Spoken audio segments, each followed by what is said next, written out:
حضرت محمد مصطفیٰ صلی اللہ علیہ وآلہ وسلم کو آخری بار غسل دیتے وقت کیا معجزہ ہوا؟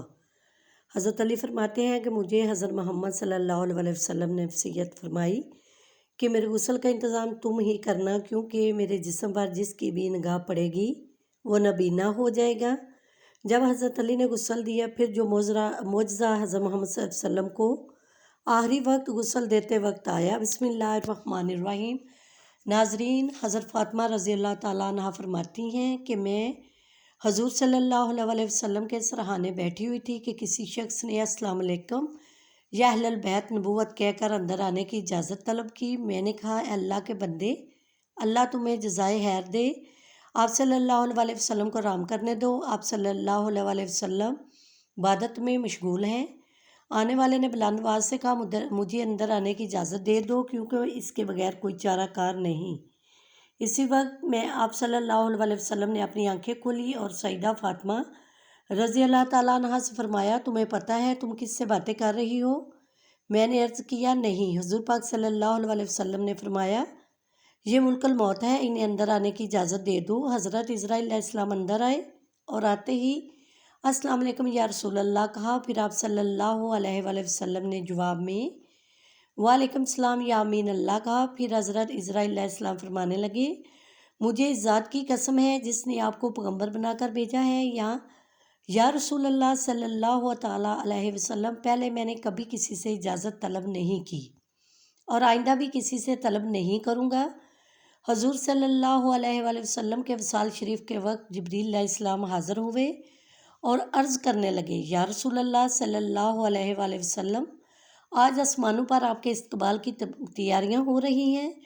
اللہ تعالیٰ نے جہنم کے دروغہ مالک کو حکم دیا ہے کہ مالک میرے حبیب صلی اللہ علیہ وسلم کی روح مبارک آسمانوں پر تشریف لا رہی ہے، اس اعزاز میں دوزخ کی آگ کو بجھا دو، اور جنت کی حوروں سے فرمایا ہے کہ تم سب سجو سنورو، اور فرشتوں سے فرمایا ہے کہ تعظیم روح مصطفیٰ صلی اللہ علیہ وسلم کے لیے صف بصف کھڑے ہو جاؤ۔ اور اللہ تعالیٰ نے مجھے حکم دیا ہے کہ میں آپ صلی اللہ علیہ وسلم کی خدمت میں حاضر ہو کر آپ کو بشارت دوں کہ تمام انبیاء اور ان کی امتوں پر جنت حرام ہے، جب تک کہ آپ صلی اللہ علیہ وسلم، آپ اور آپ کی امت جنت میں داخل نہ ہو جائے۔ اور کل قیامت کو اللہ پاک آپ کی امت پر آپ کے طفیل اس قدر بخشش اور مغفرت کی بارش فرمائے گا کہ آپ راضی ہو جائیں گے۔ وفات کے وقت حضور صلی اللہ علیہ وسلم نے ملک الموت سے فرمایا، اے ملک الموت، مجھے اپنے رب کی ملاقات کا شوق ہے، اب تم جس کام کے لیے آئے ہو وہ کام کرو۔ ملک الموت نے فرمایا، مجھے وہ حکم ہے کہ اگر آپ صلی اللہ علیہ وسلم کی مرضی ہو تب ہی روح مبارک قبض کروں۔ حضور صلی اللہ علیہ وسلم نے ملک الموت کو روح قبض کرنے کی اجازت دے دی۔ ملک الموت نے روح مبارک قبض کرنی شروع کر دی۔ موت کی تکلیف سے حضور صلی اللہ علیہ وسلم کی پیشانی پر پسینہ آیا۔ سکرات کی تکلیف شروع ہوئی تو آپ نے فرمایا، اے اللہ، موت کی بڑی سخت تکلیف ہے، اللہ تو ہی موت کی تکلیف کو آسان کرے گا۔ مٹی کے پیالے میں پانی بھر کر رکھوایا۔ موت کی گھبراہٹ میں بار بار پانی میں ہاتھ ڈالتے اور وہ ہاتھ اپنے منہ پر پھیرتے اور فرماتے، اللہ مجھے اپنے پاس بلا لے۔ حضرت فاطمہ رضی اللہ تعالیٰ عنہ نے کہا، یا رسول اللہ، آج آپ کو بہت تکلیف ہے۔ پھر آپ صلی اللہ علیہ وسلم نے فرمایا، اے فاطمہ، آج کے بعد تیرے بابا پر کوئی تکلیف نہیں ہوگی۔ اے فاطمہ، جب میرا انتقال ہو جائے تو تم انا للہ و انا الیہ راجعون کہنا۔ پھر فرمایا، اے ملک الموت، تم اپنا کام شروع کرو۔ پھر آپ صلی اللہ علیہ وسلم کو نزا کی تکلیف زیادہ ہوئی۔ پھر حضرت جبریل علیہ السلام نے حضور صلی اللہ علیہ وسلم کی طرف سے اپنا منہ پھیر لیا۔ حضور صلی اللہ علیہ وسلم نے فرمایا، اے جبریل، کیا اس وقت میرا منہ تمہیں اچھا معلوم نہیں ہوتا جو تم نے منہ پھیر لیا؟ حضرت جبریل علیہ السلام روئے اور عرض کرنے لگے، یا رسول اللہ صلی اللہ علیہ وسلم، کس دل سے آپ کی نزا کی حالت دیکھ سکتا ہوں؟ پھر حضور صلی اللہ علیہ وسلم نے فرمایا، اے لوگو، دیکھو نماز کی حفاظت کرنا۔ یہ فرما کر آپ صلی اللہ علیہ وسلم نے فرمایا، یا رب، امتی، یہ کہتے آپ صلی اللہ علیہ وسلم کی جان سینے تک پہنچ چکی تھی، نیچے کی جسم کی جان نکل چکی تھی، مگر امت گناہ گار کا کلمہ منہ پر جاری تھا۔ حضرت جبریل علیہ السلام نے عرض کیا، رب العالمین فرماتا ہے کہ اس امت کی اس قدر محبت آپ کے دل میں کس نے ڈالی؟ تو آپ صلی اللہ علیہ وسلم نے فرمایا، اللہ تعالیٰ نے۔ اللہ تعالیٰ فرماتا ہے، آپ صلی اللہ علیہ وسلم کی امت پر 1000 درجے آپ سے زیادہ مہربان ہے۔ اے نبی صلی اللہ علیہ وآلہ وسلم، تم اپنی امت کو میرے سپرد کر کے موت کی تکلیف کو آسان کیجیے۔ تو یہ سن کر آپ صلی اللہ علیہ وسلم نے فرمایا اب میرا دل ٹھنڈا ہوا، اور آپ صلی اللہ علیہ وسلم نے فرمایا اب مجھے لے لے۔ پھر بے ہوشی طاری ہوئی اور ماتھے پر مشک کی خوشبو کا پسینہ جاری ہوا۔ ناظرین، یہ رات کا وقت ہے۔ حضرت محمد مصطفیٰ صلی اللہ علیہ وسلم نزا کی حالت میں ہیں اور حجرہ مبارک میں ہیں۔ دنیا کی قلت کے سبب چراغ میں تیل نہیں ہے۔ حضرت عائشہ صدیقہ رضی اللہ عنہا نے اٹھ کر ہمسایہ کی عورتوں کے پاس چراغ بھیج کر کہا کہ اللہ کے واسطے 2 بوند تیل کی ہمارے چراغ میں ڈال دو۔ جناب رسول صلی اللہ علیہ وسلم اندھیرے میں وفات پا رہے ہیں۔ ہاتھ آپ صلی اللہ علیہ وسلم کا آسمان کی طرف تھا، زبان بند کلمہ جاری تھا۔ آپ صلی اللہ علیہ وسلم کی گردن ایک طرف ہوگی، چاروں طرف روشنی ہی روشنی پھیل گئی اور روح مبارک آسمان کی طرف پرواز کر گئی۔ اور ناظرین، ایک بہترین خوشبو حجرہ مبارک میں پیدا ہوئی۔ طبیعت نے جان لیا کہ حضور صلی اللہ علیہ وسلم براق پر سوار واپس نہ آئیں گے۔ حضرت علی رضی اللہ عنہ نے فرمایا کہ میں نے ملک الموت کی آواز سنی اور روح مبارک قبض کر کے چلے تھے، روتے جاتے تھے اور واہ محمد کہتے جاتے تھے۔ حضرت فاطمہ رضی اللہ تعالیٰ عنہا نے جب دیکھا کہ روح مبارک پرواز کر گئی، حضور صلی اللہ علیہ وسلم کے پاس آ کر چہرہ مبارک کو دیکھا۔ آپ صلی اللہ علیہ وسلم نے آرام فرما رہے تھے، ماتھے پر پسینہ تھا۔ حضرت فاطمہ رضی اللہ تعالیٰ عنہا نے پکارا اے نبی صلی اللہ علیہ وسلم، رب کا بلاوا منظور کر لیا، ہم کو چھوڑ کر اپنے رب کے پاس چلے گئے۔ اے نبی صلی اللہ علیہ وسلم، اگر جبریل علیہ السلام آپ کو تلاش کرتے آئیں گے تو ہم کہیں گے کہ تم کس کی تلاش کرتے ہو؟ جنہیں تم دیکھتے ہو وہ اس جہاں سے تشریف لے گے۔ اے نبی صلی اللہ علیہ وسلم، جنت الفردوس میں ٹھکانہ کر دیا۔ جب گھر سے رونے کی آواز باہر آئی اور صحابہ کرام نے سنی تو گھبرا کر بتاب ہو کر دہلیز مبارک پر سر مارنے لگے۔ حضور صلی اللہ علیہ وسلم کی وفات کی خبر سن کر صحابہ کرام کی عقلیں جاتی رہیں۔ حضرت عبداللہ بن انس رضی اللہ تعالیٰ عنہ غم سے انتقال کر گئے۔ حضرت عمر رضی اللہ تعالیٰ عنہ بھی دیوانے ہو گئے۔ دیوانوں کی طرح حجرہ مبارک پر آئے اور عرض کیا مجھے ذرا حضور صلی اللہ علیہ وسلم سے ملا دو، ایک نظر مجھے حضور سے ملا دو۔ اہل بیت نے حضرت عمر رضی اللہ عنہ کو حجرے میں بلایا۔ حضرت عمر رضی اللہ تعالیٰ عنہ نے دیکھا کہ آپ صلی اللہ علیہ وسلم لیٹے ہوئے ہیں۔ آپ صلی اللہ علیہ وسلم کے منہ سے چادر سرکا کر دیکھا اور کہا کہ آج ایسی غشی اور بےہوشی ہوئی ہے کہ آپ ہوشیار نہیں ہوتے، کیا کوئی وحی اتری ہے؟ حضرت عمر نے اپنی آنکھوں سے دیکھ لیا مگر ان کے دل کو یقین نہیں ہوا کہ آپ صلی اللہ علیہ وسلم وفات پا گئے ہیں۔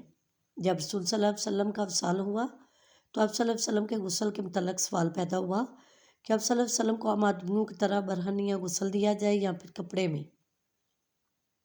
تمام موجود لوگوں پر ہوا کا غلبہ ہو گیا، یہاں تک کہ تمام اپنے اپنے سینوں پر تھوڑیاں رکھ کر آرام کرنے لگے۔ اسی وقت ان کے کانوں میں آواز آئی رسول خدا صلی اللہ علیہ وسلم کو ان کے پہران میں سے ہی غسل دو۔ حضرت سیدنا امیر المومنین حضرت علی رضی اللہ عنہ فرماتے ہیں کہ مجھے محمد صلی اللہ علیہ وسلم نے نصیحت فرمائی کہ میرے غسل کا انتظام تم ہی کرنا، کیونکہ میرے ستر پر جس کی بھی نگاہ پڑے گی وہ نبینہ ہو جائے گا۔ حضرت علی رضی اللہ عنہ نے آپ صلی اللہ علیہ وسلم کو غسل دیتے وقت آپ کے بدن مبارک پر کسی قسم کا کوئی میل نہ دیکھا۔ اسی وقت حضرت علی رضی اللہ تعالیٰ عنہ کی زبان پر آیا یا رسول اللہ، آپ پر میرے ماں باپ قربان، آپ کتنے پاکیزہ ہیں۔ حضور صلی اللہ علیہ وسلم کی تدفین کے دن اس قدر خاموشی چھا گئی کہ بہت صحابہ بعض کو دیکھنے نہ پائے، اگر وہ اپنی ہتھیلی کھول دے تو کچھ نظر نہ آتا۔ یہ طریقی حضرت صلی اللہ علیہ وسلم کی تدفین تک چھائی رہی۔ حضرت علی رضی اللہ عنہ کا بیان ہے جب حضور صلی اللہ علیہ وسلم کا انتقال ہوا تو غیب سے آواز آئی السلام علیکم یا اہل البیت ورحمۃ اللہ وبرکاتہ۔ کہتے ہیں حضور صلی اللہ علیہ وسلم جب وفات پا گئے تو آپ کا موذن حضرت عبداللہ بن زید رضی اللہ تعالیٰ عنہ نے یہ خبر سنی تو اس قدر غم زدہ ہوئے کہ نبینہ ہونے کی دعا مانگنے لگے اور کہنے لگے میرے آقا کے بغیر یہ دنیا میرے کسی کام کی نہیں رہی، آپ اسی وقت نبینہ ہو گئے۔ لوگوں نے کہا تم نے یہ دعا کیوں مانگی؟ تو انہوں نے فرمایا لذت نگاہ تو آنکھوں میں سے ہے، مگر حضور صلی اللہ علیہ وسلم کے بعد اب میری آنکھیں کسی کے دیدار کا شوق نہیں رکھتی۔ حضرت علی رضی اللہ عنہ کہتے ہیں جب ہم حضرت محمد صلی اللہ علیہ وسلم کو دفن کر رہے تھے تو ایک عرابی آ کر حضور صلی اللہ علیہ وسلم کی تربت پر لیٹ گیا اور کہتا تھا یا رسول اللہ، آپ نے حکم دیا اور ہم نے سنا، آپ نے قرآن کریم اللہ تعالیٰ سے سیکھا اور ہم نے آپ سے سیکھا۔ اللہ تعالیٰ نے فرمایا اگر یہ لوگ اپنی جانوں پر ظلم کریں اور آپ کی بارگاہ میں حاضر ہو کر اللہ تعالیٰ سے استغفار کریں اور اللہ کے رسول صلی اللہ علیہ وسلم ان کی بخشش طلب کریں تو وہ اللہ کو بہت توبہ قبول کرنے والا اور رحم کرنے والا پائیں گے۔ ہم نے اپنی جانوں پر ظلم کیا، آپ صلی اللہ علیہ وسلم کی بارگاہ میں حاضر ہوئے ہیں تاکہ آپ ہماری بخشش طلب کریں۔ اسی وقت قبر اطہر سے آواز آئی کہ تم بخش دیے گئے ہو، تم بخش دیے گئے ہو۔ نبی اکرم صلی اللہ علیہ وسلم کے خبر وفات کے بعد مسلمانوں کے جگر کٹ گئے، قدم لڑکھڑا گئے، چہرے بجھ گئے، آنکھیں خون بہانے لگی، ارض و سما سے خوف آنے لگا، سورج طریق ہو گیا، آنسو بہہ رہے تھے اور نہیں تھمتے تھے۔ کئی صحابہ حیران و سرگردہ ہو کر آبادیوں سے نکل گئے، کوئی جنگل کی طرف بھاگ گیا، جو بیٹھا تھا وہ بیٹھا رہ گیا، جو کھڑا تھا اس کو بیٹھنے کا یارہ نہ ہونا۔